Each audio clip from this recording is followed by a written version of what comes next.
Hello friends, రీసెంట్గా సెట్కి సంబంధించిన నోటిఫికేషన్ అయితే రిలీజ్ అయింది. మనందరికీ తెలుసు.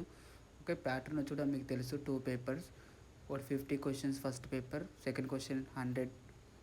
ఓకేనా, 1 క్వశ్చన్ 2 మార్క్స్ క్యారీ చేస్తుంది.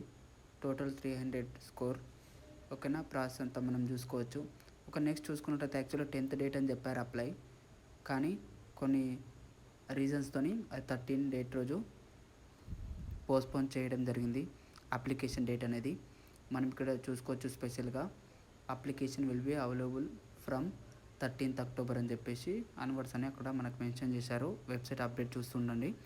నెక్స్ట్ వచ్చేసి అప్లికేషన్ ప్యాటర్న్. ఓకే, ఫస్ట్ మనం అప్లికేషన్ ఫీ పే చేసినాకే నెక్స్ట్ మన పేమెంట్ ఐడికి సంబంధించి తర్వాత అప్లికేషన్ ఫామ్ ఫిల్ చేయొచ్చు. నెక్స్ట్ అప్లికేషన్ ఫిల్ కూడా చేసుకోవచ్చు. ఓకే, ఇవన్నీ ఆప్షన్స్ ఉన్నాయి మనకి, చూసుకోవచ్చు స్టార్టింగ్లోనే అప్లై చేసే ముందు. నెక్స్ట్ ఫీ పేమెంట్కి చేసేటప్పుడు ఏవైతే స్పెషల్గా రెడ్ డాట్ స్టార్ ఉంటాయో వాటిని కంపల్సరీ అనమాట. ఆ ఫీల్డ్స్ అన్ని mandatory. Candidate name okay, post graduation సర్టిఫికేట్లో ఏదైతే ఉంటుందో అదే అనమాట, యాజ్ ఇట్ ఈస్ అట్లాగే ఆ స్పెల్లింగ్తోనే రాయాలి. Next father's and mother's name, ఒక పేరెంట్స్ నేమ్స్ కూడా దానికి తగ్గట్టే రాయాలన్నమాట, టైప్ చేయాలి.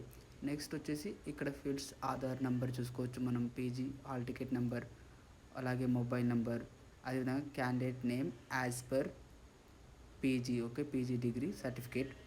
Next date of birth, email ID, తర్వాత ఈమెయిల్ ఐడి ఎంటర్ చేసిన తర్వాత నెక్స్ట్ వచ్చేసి పోస్ట్ గ్రాడ్యుయేషన్ యూనివర్సిటీ అనమాట.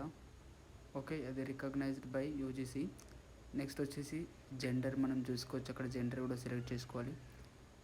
నెక్స్ట్ మనం చూసుకున్నది రిమైనింగ్ ఇన్ఫర్మేషన్ అంతగా డిస్ప్లే చేయబడుతుంది. దానికి మన community certificates government issued by government Telangana లేదా, అదేవిధంగా are you disabled or not అనేది కూడా పైన మెన్షన్ చేయడం జరిగింది. ఓకే, నెక్స్ట్ కరెంట్లీ పాస్డా లేకపోతే పీజీ అపియరింగ్ అనేది కూడా మనం ఇన్ఫర్మేషన్ ఇవ్వాల్సి ఉంటుంది. నెక్స్ట్ ఇఫ్ పాస్డ్ అయితే కనుక పీజీ మార్క్స్ అని మ్యాక్సిమం మార్క్స్ ఎంత కేటాయించబడతాయి, మీరు ఎన్ని మార్క్స్ వచ్చినాయన్న డీటెయిల్స్ ఇవ్వాల్సి. అదేవిధంగా పర్సంటేజ్, పీజీ మార్క్స్లో ఎంత పర్సంటేజ్ వచ్చింది. Next payment mode, net banking.